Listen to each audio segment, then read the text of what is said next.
Bonjour tout le monde, j'espère que vous allez bien. Donc, je vais vous présenter dans cette vidéo un outil Google My Maps qui va nous permettre de planifier des sorties, des voyages un peu plus longs qu'une sortie d'une journée. Idéal pour le bikepacking, j'ai envie de dire, et d'organiser tout un tas euh, je dirais, de renseignements, de lieux à visiter, de camping, etc. Et on va avoir ce type de résultat. Je commence un petit peu par le résultat, puis je vous montre après comment faire tout ça. Mais un circuit avec la possibilité de voir ou ne pas voir certaines zones. Donc vous allez paramétrer des calques qui vont nous permettre de voir certaines positions de points de restauration, de réparation de vélos.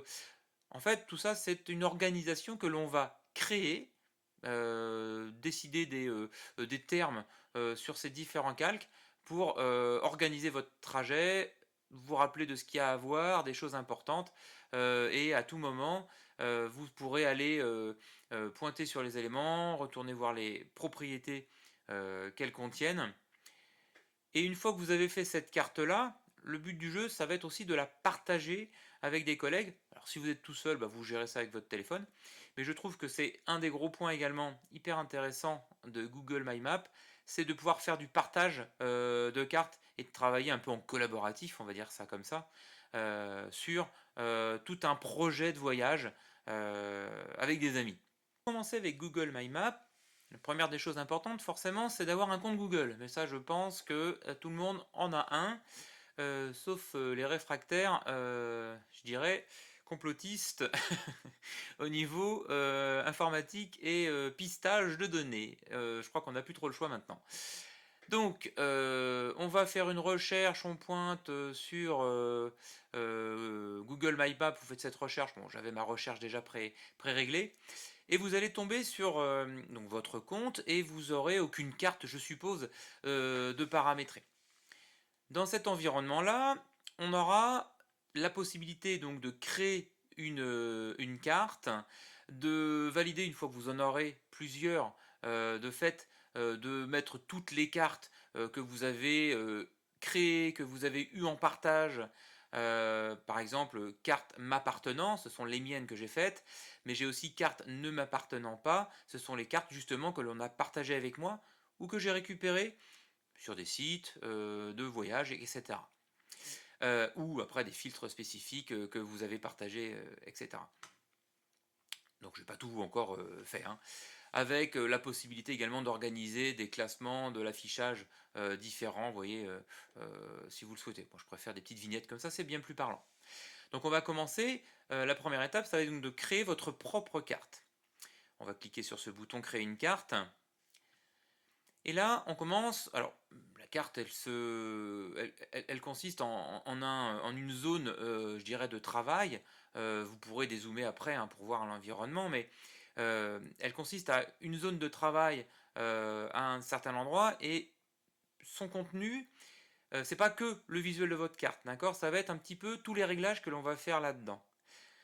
Encore une fois, Google My Map, elle va être en relation un peu avec Google Maps. C'est-à-dire que dans Google Maps, vous aurez accès à tout ce que vous avez enregistré, vos favoris, les restaurants que vous voulez, où vous voulez aller pendant vos vacances, à côté du camping, etc.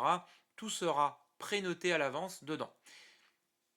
Donc ça, c'est la création de votre carte avec une des premières choses, c'est l'environnement carte pure. Donc on a accès à différentes typologies de cartes, notamment, bon, on a la carte de base, Google, je pense que c'est celle qu'on va utiliser le plus. La carte satellite qui permettra de visualiser un petit peu si vraiment on est dans les bois, etc., si on est bien sur des chemins.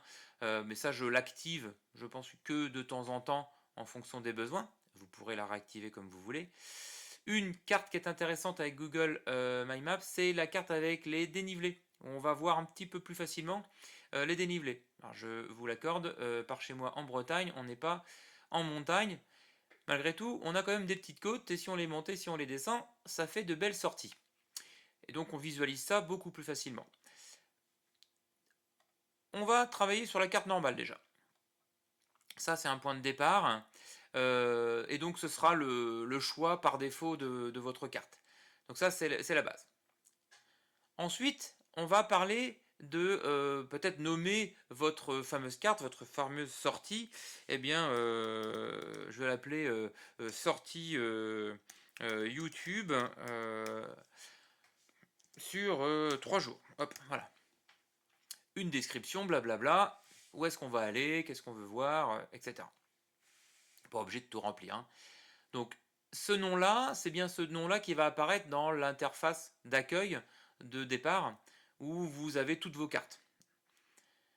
Après, tout est disposé sur un bandeau sur le côté, un bandeau latéral, où on va créer des calques.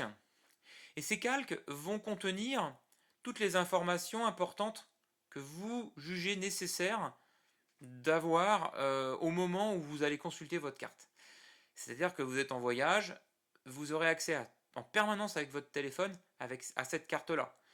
Et donc, vous êtes géolocalisé avec votre téléphone, vous verrez que là où vous êtes, vous avez des points importants, des points à les photographier, des restaurants pas loin, des points de réparation. C'est vous qui organisez tous ces points et qui allez les enregistrer. Contrairement à Google Maps où il y a tout dedans et il faut faire une recherche pour trouver ce que vous voulez, là vous organisez à l'avance votre sortie et les points importants pour vous. Donc les calques, c'est un petit peu ce principe-là. C'est-à-dire que dans les calques, vous allez créer ces éléments-là. Donc on va voir différentes choses que l'on peut régler dans les calques dans la partie suivante. Donc la première des choses que l'on peut faire au niveau des calques, ça va être d'importer une trace. Donc vous avez ici importer et on va aller chercher notre fichier GPX à récupérer sur la carte. Alors voilà, je vais prendre celui-ci. Donc c'est un fichier GPX, on peut récupérer d'autres types de formats. Je vous laisserai regarder un petit peu tout ce que vous pouvez récupérer, mais on va dire que le format standard GPX est récupéré, donc tout va bien. On constate tout de suite donc notre carte qui correspond à un calque présent dans la carte. Ce calque du coup peut être activé ou désactivé à tout moment si on a plusieurs portions séparées. Là c'est une seule boucle en un seul morceau, mais le principe est là. C'est-à-dire que vous avez un calque, une carte dessus. Vous pouvez visualiser à ce niveau les points de départ, points d'arrivée. Donc ici c'est une boucle, c'est au même endroit, mais ça pourrait être différent. Et là c'est la trace également qui est ici. Alors soit vous gérez ça d'ici, soit vous pouvez cliquer dessus directement dans la carte. Et là on va avoir des informations supplémentaires comme par exemple la distance totale, les dénivelés, etc. Ce qui était prévu, je dirais, d'origine sur le fichier GPX et en fonction du logiciel dans lequel il a été exporté. Donc ça, les moyennes et tout ça vont pouvoir varier. On peut aussi changer par exemple de style, mettre une couleur différente au niveau de la carte, d'épaisseur de trait plus ou moins fin, comprenez un petit peu le principe. Donc visuellement, vous allez agir dessus comme vous le souhaitez. La modification ici concerne plutôt le nom. Alors vous pouvez quand même modifier, je dirais, des informations et puis simplifier le contenu, par exemple, comme ça. Et du coup, la vignette est un petit peu plus petite et contient uniquement ce qui vous semble le plus important.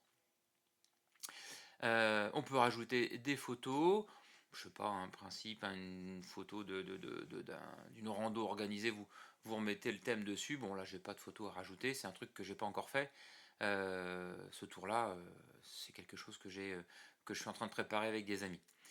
Et puis on pourrait le supprimer si on s'est trompé, bien sûr.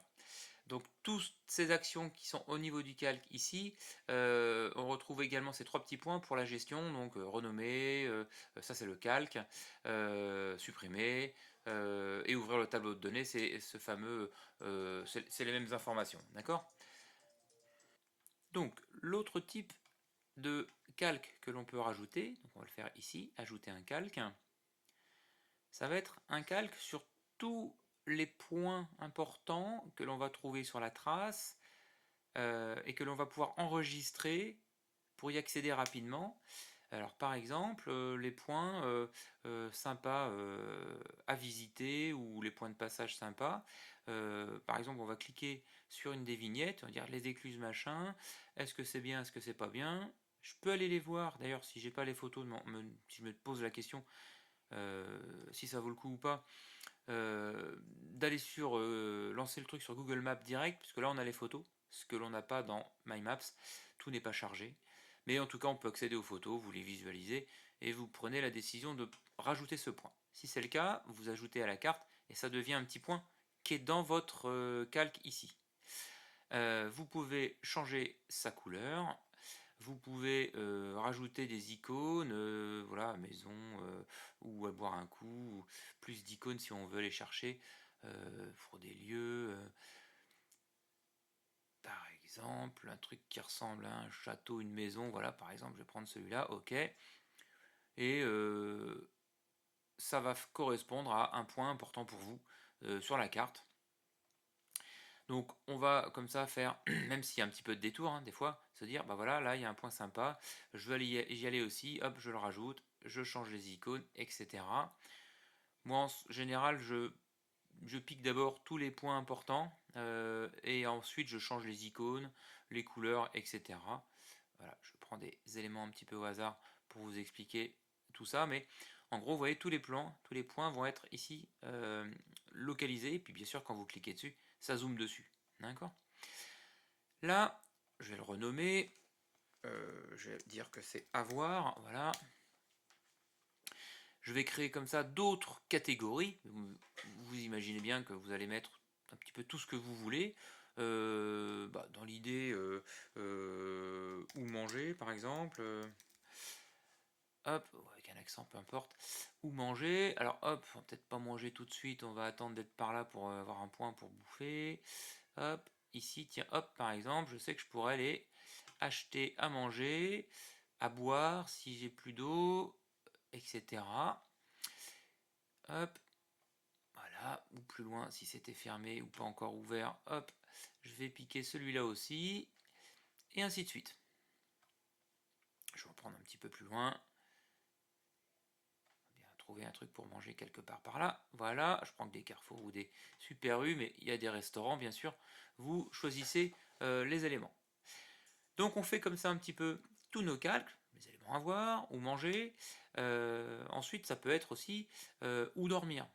Si vous n'avez pas prévu de réserver des endroits et que vous comptez vous arrêter un petit peu au dernier moment, vous pouvez tomber, pourquoi pas, sur des campings, etc. Donc on pourrait encore rajouter un calque. Euh, Hop, on va l'appeler camping ou dormir, enfin, ou dormir plutôt. Dormir, j'en suis où? Non, loupé. Dormir, voilà. Et puis je me dis, il y a un camping juste là, peut-être que ça me servira. Etc. etc.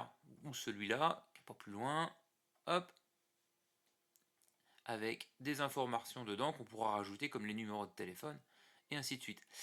Donc ces calques, vous allez comme ça faire vos groupes d'intérêt, masquer les éléments, vous voyez, ils disparaissent tous de la carte, très pratique. Hop, là, je les enlève pour ne garder que l'essentiel. Et arriver à un endroit, vous vous dites, bon, là, ça y est, j'ai envie d'aller me dormir, je suis là, je peux aller ici. Ça, c'est la partie calque pure avec vignette, zone importante. Mais on peut aussi créer un, un trajet supplémentaire. Par exemple, si je suis, on va refaire du camping. Imaginons j'ai pris ce camping là et on va ici tout en haut, créer, ajouter un itinéraire. Et on va se dire, je veux partir de mon camping de l'étang ici.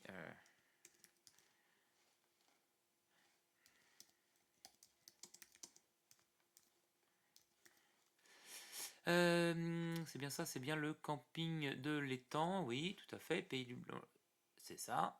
Hop, il le retrouve. Et je voudrais aller manger jusqu'à l'auberge de Carinette, par exemple.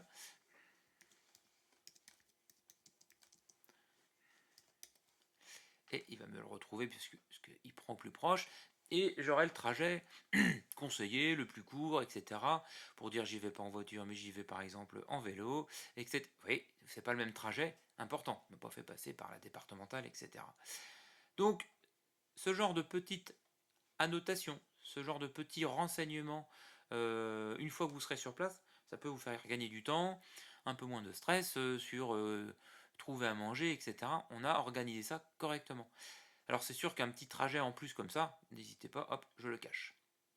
Alors, maintenant qu'on a fait plusieurs calques avec des points d'intérêt particuliers, on a différents petits outils ici. Alors, pas trop de, je dirais, de gros outils, mais un petit outil de mesure de distance. Voilà, en partant, encore une fois, on s'imagine en train de mesurer des distances de là à là.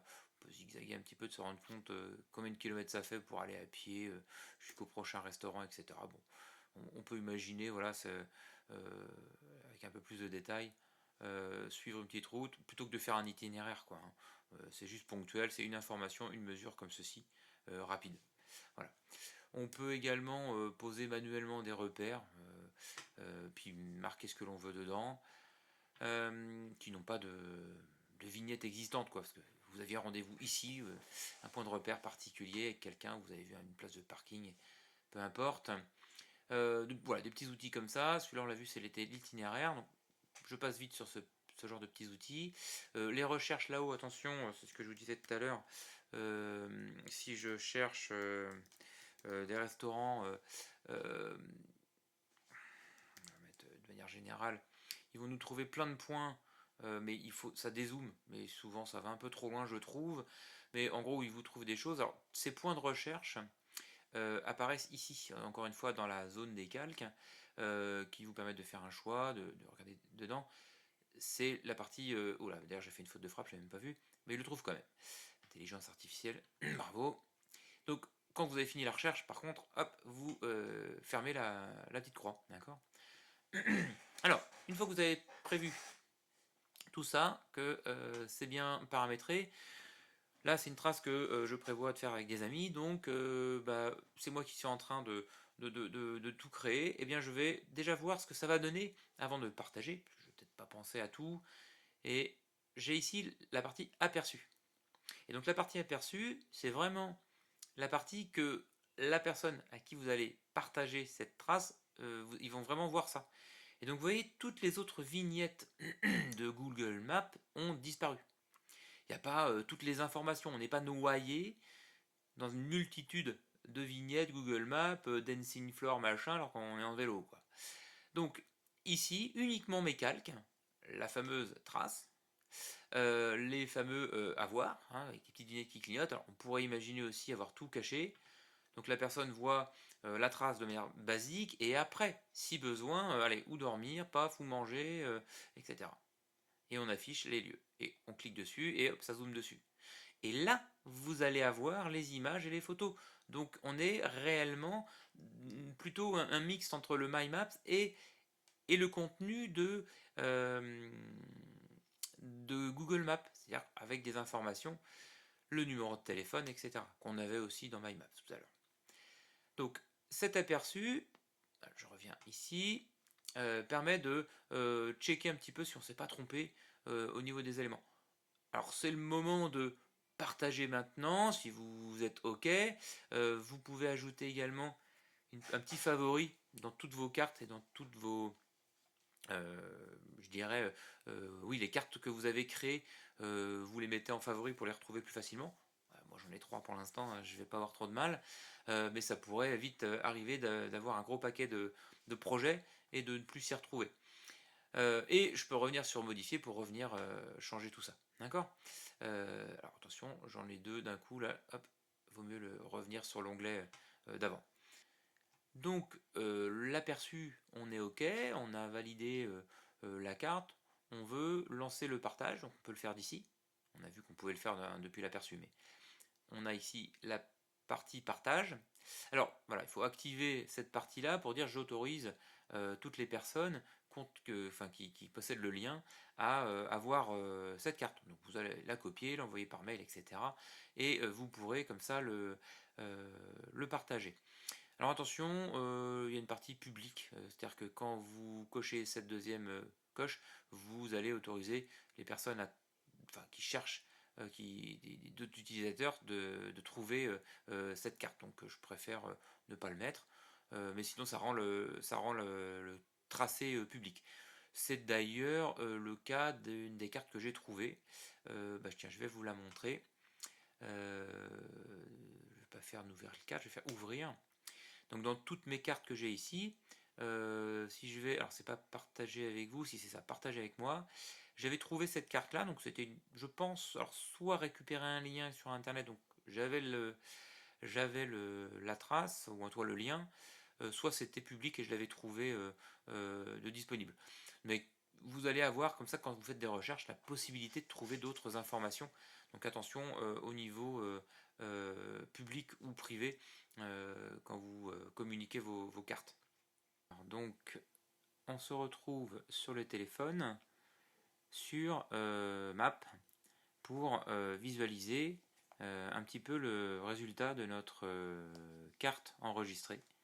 Donc on retrouve tout en bas la partie enregistrée en plein milieu ici, et vous allez trouver, alors on aura pu enregistrer des favoris, etc. J'ai rien fait de tout ça, mais sur la partie droite ici, carte. Et ce sont donc toutes les cartes que l'on voyait tout à l'heure à l'écran que l'on retrouve ici. Donc je vois vidéo YouTube, sortie YouTube, voilà 3 jours, c'est celui-là.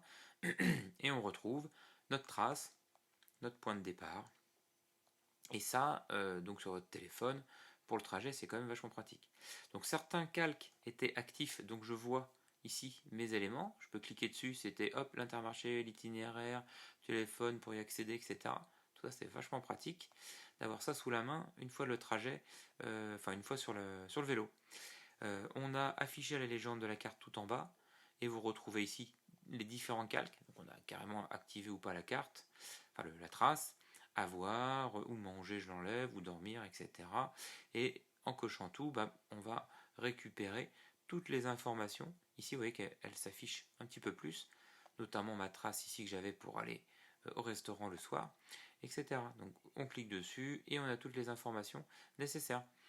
Donc cette visualisation sur le téléphone est un petit peu différente et accessible de manière particulière, et donc ça peut être très utile une fois sur place.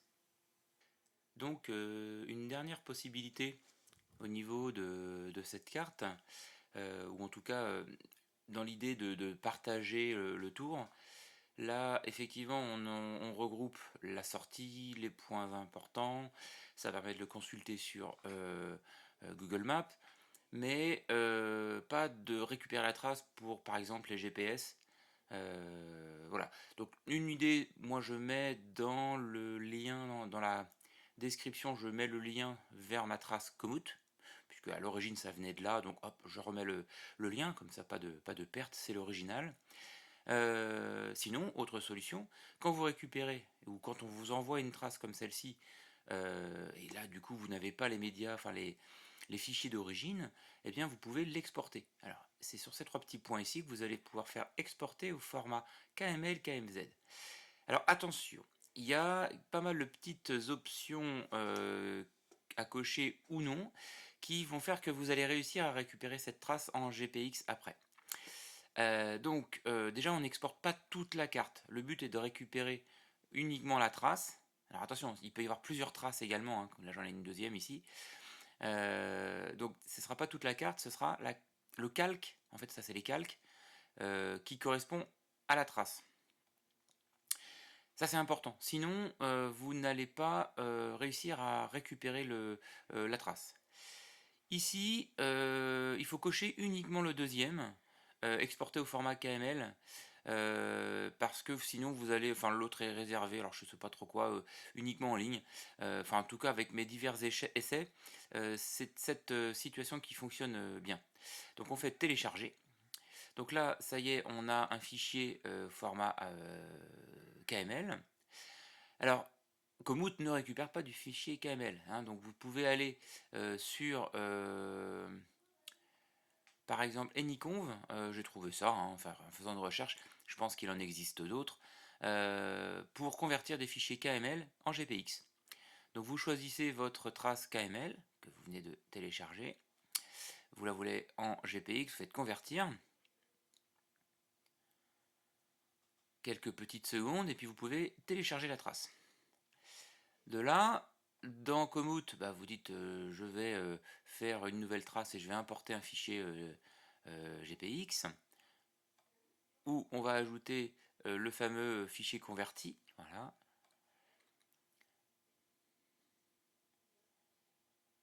Il ne restera plus qu'à choisir. Rappelez-vous, j'avais deux traces. Le tour 2, c'est la petite trace à côté. Ça, c'est le grand tour. Donc, suivant. Vous choisissez bien sûr d'importer pour planifier un itinéraire. Pas comme activité. Vous faites suivant.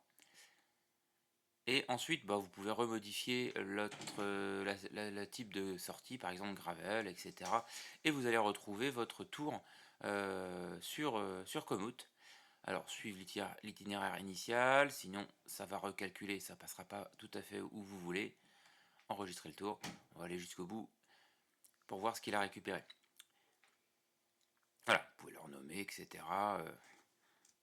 Test YouTube, je vais l'appeler comme ça. Ok, on va regarder la carte, hop, et on se retrouve avec nos sorties récupérées sur Komoot et vous pouvez à nouveau du coup piloter ça sur votre GPS. Donc merci d'avoir suivi cette vidéo. J'espère que ça vous aura plu et n'hésitez pas à commenter donc la vidéo, liker, etc. si vous avez aimé. Et puis pareil, hein, si vous avez d'autres idées, si vous connaissiez ou pas cet outil, en gros, moi c'est parce que je l'avais découvert et tout que j'ai envie de vous le faire découvrir aussi. Je fonctionne un petit peu comme ça, donc j'ai peut-être aussi oublié des petites astuces. Alors n'hésitez pas à les rajouter en commentaire. Et puis bien écoutez, à la prochaine vidéo. Salut!